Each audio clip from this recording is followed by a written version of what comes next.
Казахстан ограничивает. Досмотрите это видео до конца, и вы узнаете, из-за какой ситуации может пострадать Таджикистан. Подписывайтесь на наши обновления и точно будете в курсе всего самого актуального. По данным таможенной службы, за первые 5 месяцев 2022 года Таджикистан закупил из различных стран около 58 тысяч тонн растительного масла на сумму около $71 миллиона.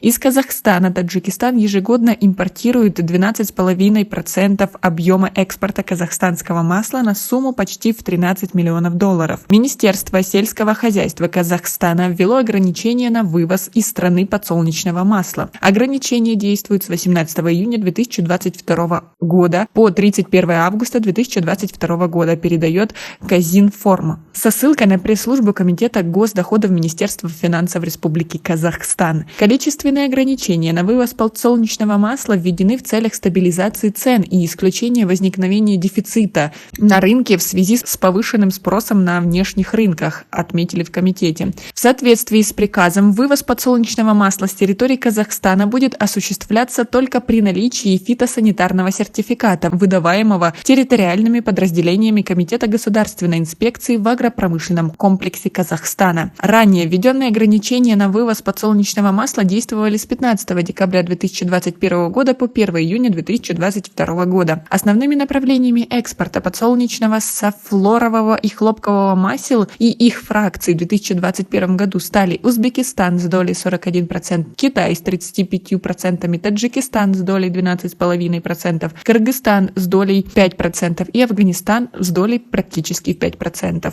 А теперь Таджикистан недополучит масло из Казахстана. Тем самым стоит ожидать в ближайшее время роста цен. Как вы к этому относитесь? Свои ответы напишите нам, пожалуйста, в комментарии. Между тем, Таджикистан планирует более чем на 57% увеличить производство растительного масла и на 2% снизить импорт этого продукта в ближайшие 3 года. Об этом говорится в прогнозе основных макроэкономических показателей Республики Таджикистан на 2022-2024 годы. Согласно документу, к 2024 году объем импорта растительного масла и жира снизится до 94 тысяч тонн. Реальный объем импорта в прошлом году намного превысил прогнозный показатель. Было закуплено из-за рубежа 123 тысячи тонн масла на сумму более $148 миллионов.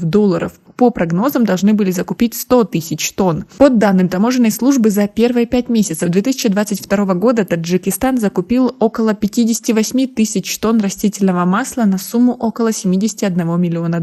Соответствующее ведомство сообщает, что на данный момент в стране работают 52 предприятия по выпуску растительного масла с общей мощностью 80 тысяч тонн в год. Производство масла, согласно прогнозам Минэкономразвития, за 3 года должно увеличиться с 27 тысяч тонн в этом году до 43 тысяч тонн в 2024 году. По оценкам экономистов, при норме потребления в 16,6 кг на человека в год, с учетом роста населения, потребность в масле также вырастает со 161 тысячи тонн в этом году до 171 тысячи тонн в 2024 году, а это более 6%. Отметим, что кроме Казахстана ограничения на экспорт подсолнечного масла ввели Россия, Украина, хлопкового Узбекистан, пальмового Индонезия. Как вы относитесь к тому, что в ближайшее время, возможно, с этим возникнут проблемы? И вы уже заметили рост цен и дефицит продуктов? Свои ответы напишите нам, пожалуйста, в комментарии. У нас пока на этом все. Оцените наше видео подпиской и лайком. До скорой встречи!